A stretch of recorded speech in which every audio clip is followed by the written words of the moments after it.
नमस्कार, मैं हूं आपके साथ अंकिता पाल। बुलेटिन की शुरुआत करते हैं। ऋषिकेश के आईडीपीएल मैदान में 11 अप्रैल को पीएम मोदी की जनसभा है, जिसे लेकर प्रशासन भी पूरी तरह से तैयारियों में जुटा हुआ है।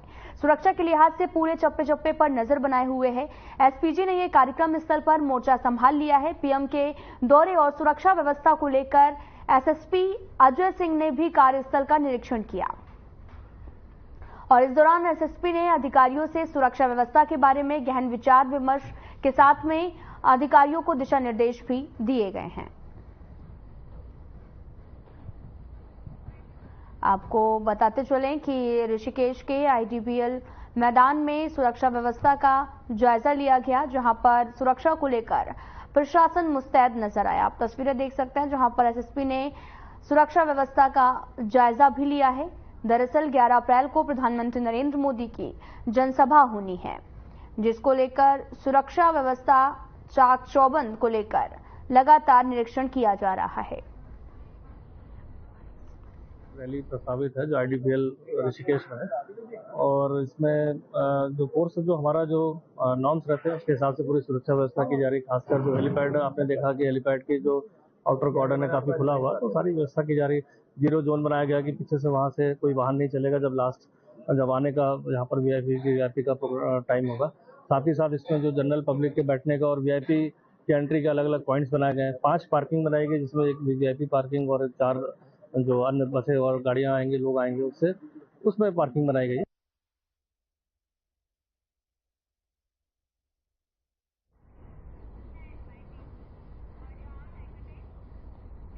तो बढ़ते आगे, MI-17 हेलीकॉप्टर ने हेलीपैड पर लैंड करने का सफल ट्रायल किया है।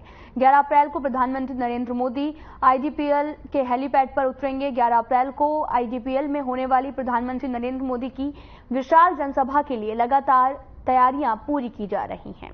इसी कड़ी में जिस हेलीकॉप्टर से प्रधानमंत्री नरेंद्र मोदी आईडीपीएल के हेलीपैड पर उतरेंगे, उस MI-17 हेलीकॉप्टर ने हेलीपैड पर लैंड करने का सफल ट्रायल भी पूरा कर लिया है।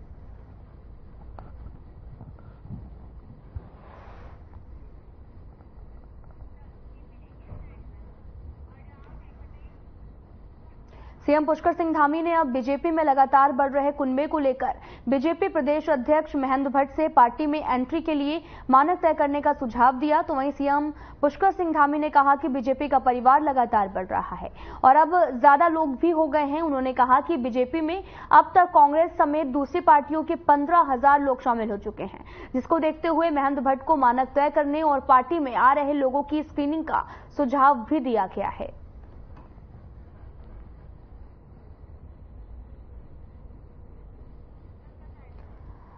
लगातार बीजेपी का कुनबा बढ़ता हुआ नजर आ रहा। दरअसल प्रदेश अध्यक्ष ने बताया कि 15,000 लोग अभी तक बीजेपी पार्टी में शामिल हो चुके हैं। बढ़ते कुनबे पर सीएम ने सुझाव भी दिया है। दरअसल आपको बताते चलें कि प्रदेश अध्यक्ष ने मानक भी तय किए हैं। उन्होंने कहा कि बीजेपी में अब तक 15,000 लोग शामिल हो चुके हैं।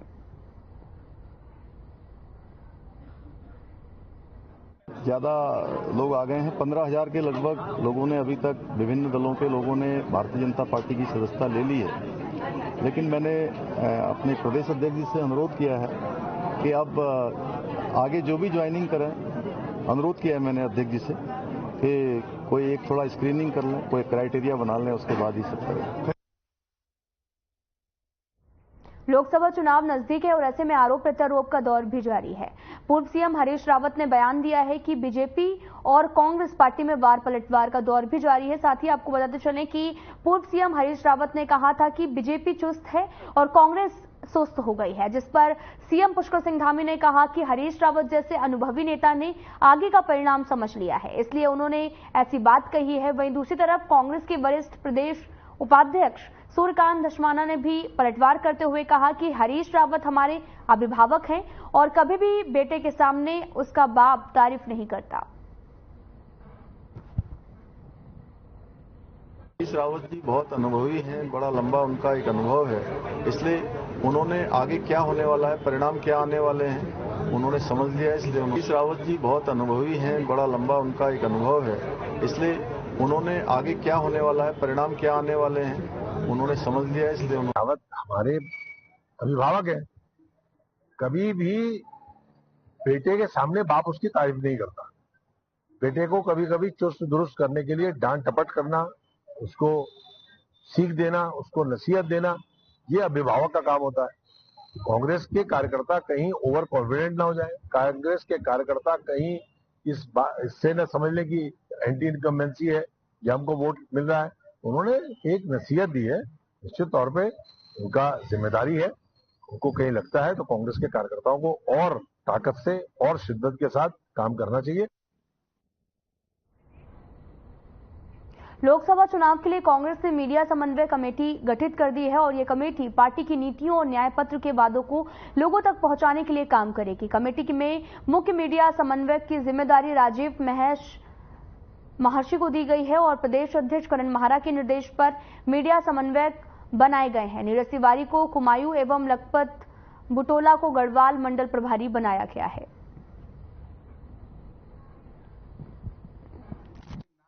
देखिए, कांग्रेस कमेटी ने उत्तराखंड के लिए मीडिया कमेटी बनाई है, जिसमें महर्षि जी को चीफ कोऑर्डिनेटर बनाया है और नीरज तिवारी को हल्द्वानी में कुमाऊं मंडल का कोऑर्डिनेटर बनाया है और लखपत बुटेला को गढ़वाल का कोऑर्डिनेटर बनाया है। और ये 25 लोगों की कमेटी बनी है और इसमें विभिन्न अलग अलग तरीके से लोगों को जिम्मेदारी दी गई।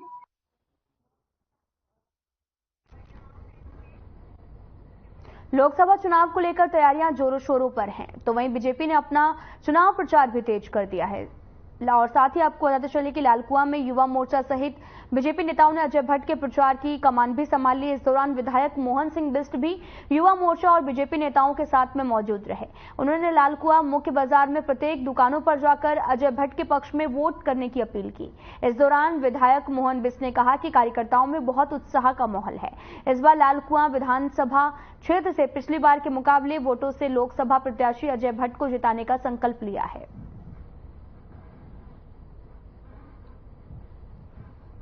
बहुत जबरदस्त तैयारियां हैं और कार्यकर्ताओं में जबरदस्त उत्साह है। जनता के लिए भी भारतीय जनता पार्टी को वोट देने के लिए बहुत उत्साह है और लोग भारतीय जनता पार्टी के साथ है। पार्टी के पक्ष में एक माहौल यहां पर बना हुआ है और अगर ये कहा जाए कि एक आंधी भारतीय जनता पार्टी के पक्ष में चल रही है तो कोई अतिशयोक्ति नहीं होगी। हम लोग इस विधानसभा सीट से श्रीमान अजय भट्ट जी को पिछली वर्ष के मुकाबले दुगने से ज्यादा वोटों से जिताने वाले हैं।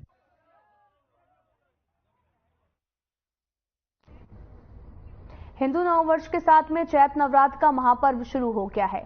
अल्मोड़ा के नंदा देवी मंदिर में भक्तों द्वारा मां भगवती नंदा और दुर्गा की आराधना की जा रही है। अल्मोड़ा जनपद के मंदिरों में आस्था का सैलाब सुबह से उमड़ पड़ा।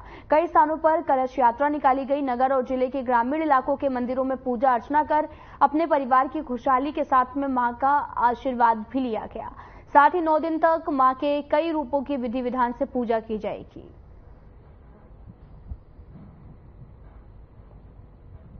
हिंदू संवत्सर आज से शुरू है। आज से नवरात्रि शुरू हो गई है और साल मंदिरों में काफी भीड़ रहती है। पहले दिन हम कलश स्थापन से लेके कलश स्थापन करते हैं, उसके मैया को स्थापन करते हैं। 10 दिन तक का ये क्रम चलते रहता है और 10वें दिन हरियाला काटेंगे और सारे मंदिरों में आज भीड़ भड़ाका बहुत है। नवरात्रि शुरू हो गए हैं। पावन पर्व को लेकर लोगों में खासा उत्साह है। लालकुआं में भी मंदिरों में श्रद्धालुओं की खासी भीड़ भी देखी जा रही। बेरी पड़ाव में अष्टदश भुजा महालक्ष्मी मंदिर एकमात्र ऐसा मंदिर है जहां पर माता के सभी 9 रूप विराजमान हैं। दूर दूर से श्रद्धालु यहां पर आकर मां दुर्गा का आशीर्वाद ले रहे हैं। महामंडलेश्वर सोमेश्वर यति महाराज ने बताया कि इस नवरात्र में मां दुर्गा की पूजा अर्चना विशेष फलदायी होती है। यह हिंदुओं का सबसे बड़ा पर्व है और आज से हम सभी लोगों का नव संवत्सर शुरू होता है। आज के दिन से ही नव वर्ष का आरंभ होता है। पिंगल नाम संवत्सर से शुरू हुआ है और और नवरात्रि के इस पावन अवसर पर बसंत ऋतु का आगमन होता है, इसीलिए इसे बासंतिक नवरात्रि कहती हैं। इस बासंतिक नवरात्रि में मां भगवती की आराधना का संपूर्ण फल प्राप्त होता है और इसी बासंतिक नवरात्रि में भगवान श्री राम का जन्म हुआ था। इसे रामनवमी के रूप में हम लोग मनाएंगे आगे चलकर। हिंदू वर्ष को जहां पूरे भारत में मनाया जा रहा, तो वहीं सांस्कृतिक नगरी अल्मोड़ा में इसकी शुरुआत एक भव्य जुलूस के साथ की गई। महिलाओं ने अपने कुमाऊं वेशभूषा और साथ ही पारंपरिक लोक गायन के साथ में अल्मोड़ा नगर में भ्रमण किया। इस दौरान लोक गायक गोपाल चाम्याल ने बताया कि उत्तराखंड देवभूमि है, जहां पर धार्मिक और संस्कृति की एक विशेष पहचान है और आज हिंदू नववर्ष में अल्मोड़ा में महिलाओं की तरफ से सांस्कृतिक जुलूस भी निकालकर अपनी पारंपरिक पहचान को बढ़ाने के लिए सांस्कृतिक कार्यक्रम किए गए हैं।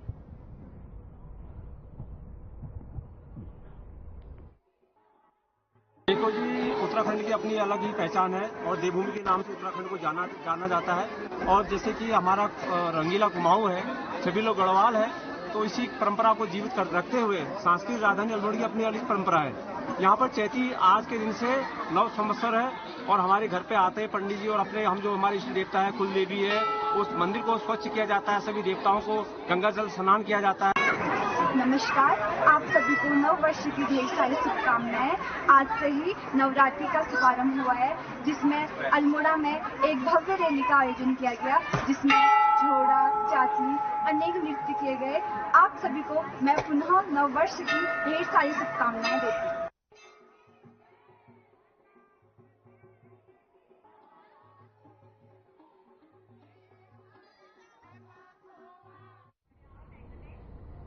उत्तराखंड के कार्यवाहक डीजीपी अभिनव कुमार ने प्रेस वार्ता कर हरिद्वार में हुए एनकाउंटर के बारे में जानकारी दी। उन्होंने बताया कि नानकमता गुरुद्वारे में बाबा तरसेम सिंह की हत्या सोची समझी साजिश के तहत की गई है। वहां इस पूरे हत्याकांड में पंजाब के कुख्यात अपराधी गोल्डी बराड़ और लॉरेंस बिश्नोई गैंग के नाम शामिल होने की संभावनाएं भी नजर आ रही हैं। वहीं हत्याकांड से पहले 7 दिन तक गोली चलाने वाले दोनों आरोपियों ने गुरुद्वारे की रेकी की थी और जिस वजह से यह साफ हो गया कि तरसेम सिंह का कोई भी करीबी इस हत्याकांड में सीधे तौर पर सम्मिलित है। इस पूरे मामले पर 11 षड्यंत्रकारियों को चिन्हित किया गया था, जिसमें एक एनकाउंटर में मारा जा चुका है, 7 को गिरफ्तार कर लिया गया है और वहीं 3 आरोपी फिलहाल फरार चल रहे हैं। हालांकि किन कारणों से इस हत्या की घटना को अंजाम दिया गया था, इसके बारे में पुलिस अभी कुछ भी कहने से कतरा रही है। अभी मैंने कहा ना, जैसा कि अभी हमारा इन्वेस्टिगेशन चल रहा है, उसमें कुछ ठोस हमें लिंक और जोड़ने हैं, क्योंकि जब हम एक्चुअल उस पर हाथ डालेंगे तो हम नहीं चाहते कि वो उसमें इतना सा भी कहीं पे ऐसा आप लोगों को या न्यायालय को मौका मिले कि नहीं भाई ये कहानी में ये चीज कन्विंसिंग नहीं है। तो डेफिनेटली हमारे पास कुछ ना कुछ सुराग है, लेकिन उसमें भी अब सारी कार्रवाई अगर एक ही दिन में कर देंगे तो फिर आप लोगों से बार बार मुखातिब होने का मौका नहीं मिलेगा। रायवाला थाना पुलिस और एसओजी देहात की टीम ने मोतीचूर फ्लाईओवर के पास से उत्तर प्रदेश के 3 चोरों को गिरफ्तार किया है। आरोपियों के कब्जे से पुलिस ने चोरी के 2 ट्रक और 3 धारदार चाकू बरामद किए, तो वहीं आरोपियों को पुलिस ने कोर्ट के आदेश पर जेल पहुंचा दिया है। फ्लाईओवर के पास से ट्रक चोरी हुआ था, 3 धारदार चाकू भी बरामद किए गए हैं।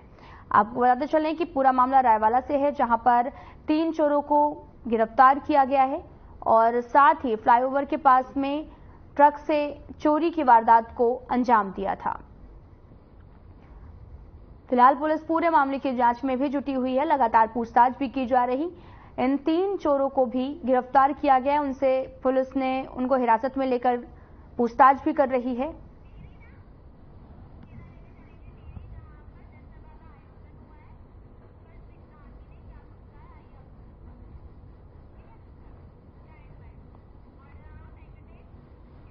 तो सीधा आपको लिए चलते हैं टिहरी, जहां पर सीएम धामी मौजूद हैं। क्या कुछ कह रहे हैं, आपको सुनवाते हैं। होने वाला चुनाव, ये इस बार का चुनाव बहुत ऐतिहासिक चुनाव होने जा रहा है। इस चुनाव में हमारे प्रधानमंत्री मोदी जी ने जो 10 सालों तक देश के लिए तपस्या की है, एक एक पल और एक एक क्षण लगाया है, उसका प्रतिफल मिलने का चुनाव है। और उनको तीसरी बार देश का प्रधानमंत्री बनाने का चुनाव है। माला लक्ष्मी शाह जी को आप सब जानते हैं, बेदाग छवि है उनकी। हमेशा जो अपने क्षेत्र के काम है, संसद के काम है, पार्टी के काम है, उनको लगातार आगे बढ़ाती हैं। लगातार जितना उनसे बन पड़ता है हमेशा करने की कोशिश करती हैं। मैं उन्हीं के लिए आज आप सबसे एक बार निवेदन करने के लिए आया हूं। आपने उनको पहले भी रिकॉर्ड तोड़ मतों से जिताया है। इस बार का चुनाव थोड़ा हर बार के चुनाव से अलग हो रहा है। इस बार का चुनाव यह है कि आप देश में कहीं बात करिए, आप पूछिए कि किसकी सरकार बनने वाली है, तो लोग कहेंगे मोदी जी की सरकार बनने वाली है। क्या कहते हैं? मोदी जी की सरकार बनने वाली कहेंगे ना। अगर आप पूछेंगे इस पूरे टेढ़ी लोकसभा में कौन जीतने वाला है, तो लोग कहेंगे यहां तो महारानी माला लक्ष्मी शाह जी ही जीतने वाली हैं। तो भाइयों बहनों, अब इस बार आपने देखा जो कांग्रेस पार्टी है, हमारे प्रमुख विपक्षी दल हैं, उनकी स्थिति क्या हो गई है। उनको चुनाव में खड़े होने के लिए कैंडिडेट भी नहीं मिल रहे हैं। हर बार उनके यहां ये होता था कि देश आजादी के बाद से कि कांग्रेस का टिकट लेने के लिए लगातार सिफारिश करवाते थे, एक दूसरे से बातचीत करते थे।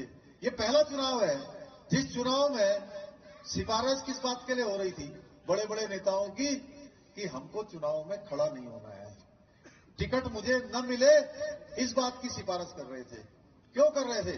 क्योंकि उनको पता था भाइयों बहनों कि इस बार के चुनाव का परिणाम क्या होने वाला है। देश की जनता मन बना चुकी है, क्योंकि पूरे देश के लोगों ने उभरते हुए भारत को देखा है, मोदी जी के 10 साल के नेतृत्व को देखा है। विश्व में जिस प्रकार से भारत की साख बढ़ी है, पहचान बढ़ी है, पूरी दुनिया के अंदर भारत का मान सम्मान और स्वाभिमान बढ़ा है। 10 वर्षों में चाहे इंफ्रास्ट्रक्चर का क्षेत्र हो, चाहे साइंस एंड टेक्नोलॉजी का क्षेत्र हो, हर क्षेत्र में भारत तेजी से आगे बढ़ा है। चाहे आज G20 सम्मेलनों की अध्यक्षता हो, दुनिया ने भारत को नजदीक से देखा है कि भारत की सामर्थ्य क्या है, भारत की संस्कृति क्या है।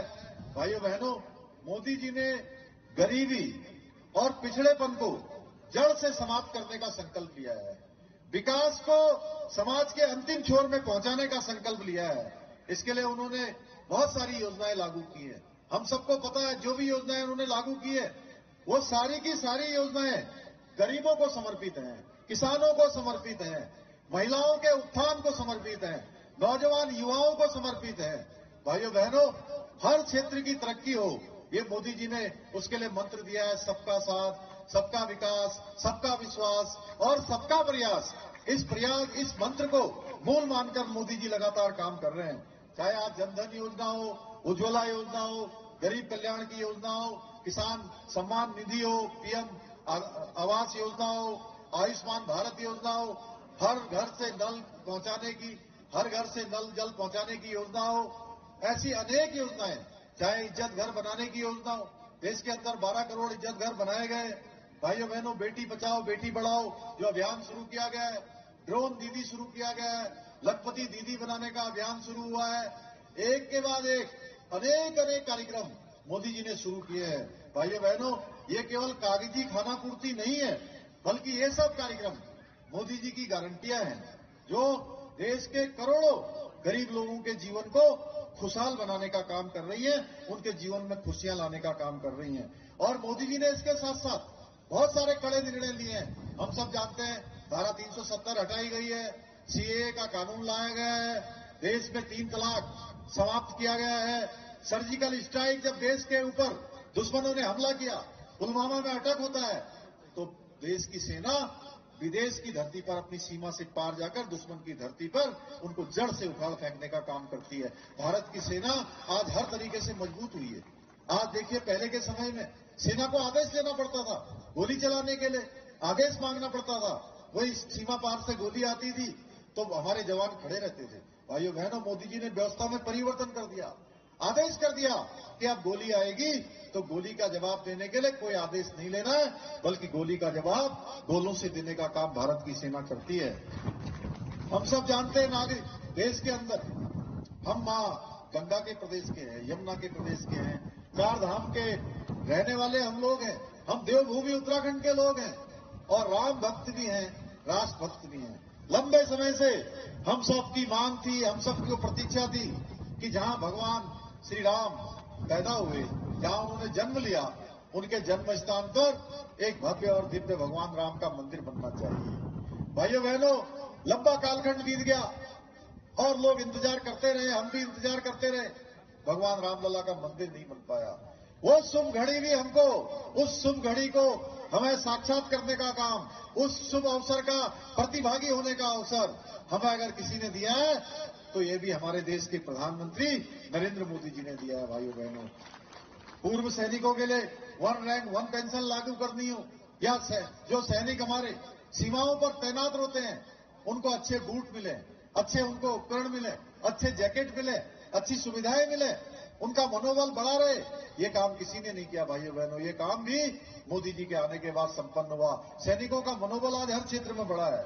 आदरणीय मोदी जी से प्रेरणा लेते हुए उत्तराखंड राज्य को आगे बढ़ाने के लिए हम लोग लगातार काम कर रहे हैं, लगातार फैसले ले रहे हैं, बहुत सारे ऐतिहासिक फैसले लिए, बहुत सारे चुनौतीपूर्ण अवसरों पर भी आप सबके दम पर आगे बढ़े हैं। भाइयों बहनों, हमने चुनाव में किया हुआ अपना वायदा पूरा किया है। समान नागरिक संहिता का कानून उत्तराखंड के अंदर विधेयक के रूप में आज पारित हो गया है। राष्ट्रपति महोदय ने भी उसको अपनी मंजूरी दे दी है। भाइयों बहनों, एक तरफ हम तो कह रहे हैं समान नागरिक संहिता का कानून हमने उत्तराखंड में लागू कर दिया है, अन्य प्रदेश भी आगे चलकर इसका लाभ लेंगे। अभी 2 दिन पहले आपने देखा होगा कांग्रेस का घोषणा पत्र जारी होता है और वो घोषणा पत्र में कहते हैं कि मुस्लिम पर्सनल लॉ, उसकी जो बातें हैं उन बातों को हम सरकार में आने के बाद उनको लागू करेंगे। भाइयों बहनों, अब देखिए तुष्टीकरण की हद हो गई।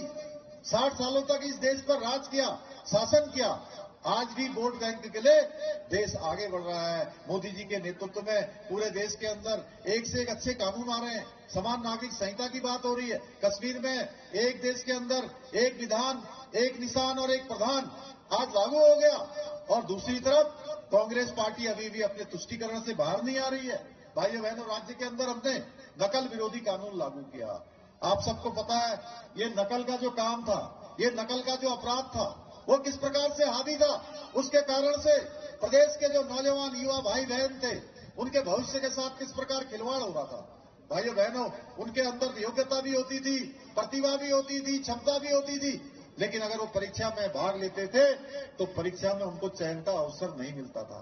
आप सोचिए, गरीब माता पिता के बेटे और बेटियों के साथ किस प्रकार का अन्याय हो रहा था, किस प्रकार का पक्षपात हो रहा था।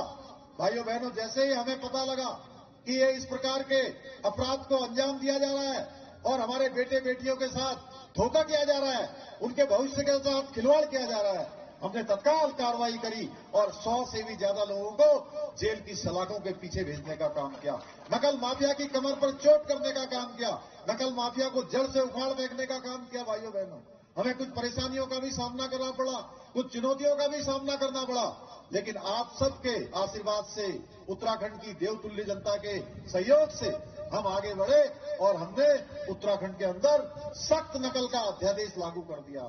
उसका परिणाम हुआ कि पिछले 2 वर्षों में आज रिकॉर्ड तोड़ भर्तियां हुई हैं। भाइयों बहनों, और रिकॉर्ड तोड़ भर्तियां सारी निष्पक्षता के साथ हुई हैं, पारदर्शिता के साथ हुई हैं, बिना नकल के हुई हैं।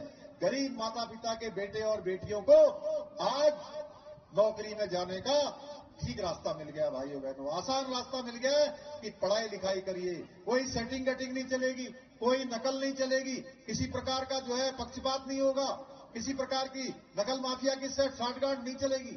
आज जो भी बच्चे हमारे ठीक प्रकार से पढ़ाई कर रहे हैं, तैयारी कर रहे हैं, अपना काम कर रहे हैं, उनके माता पिता जो उनके लिए सपने देख रहे हैं, उनके सपने पूरे हो रहे हैं। एक एक गरीब माता पिता का बेटा और बेटी एक साथ 4-4 परीक्षाओं में उनका नंबर आ रहा है। भाइयों बहनों, ये इसलिए संभव हुआ कि नकल का अध्यादेश लागू हुआ।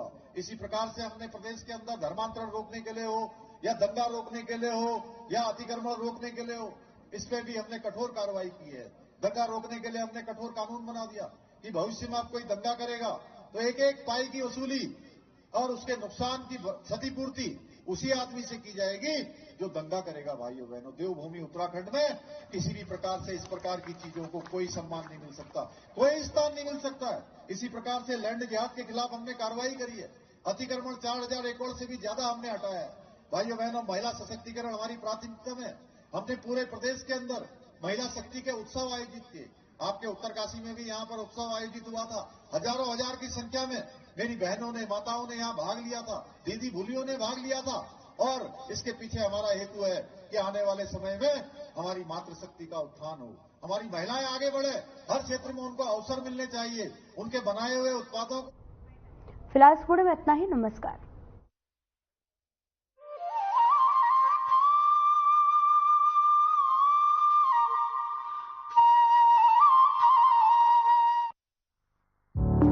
Through constant innovation, the group provides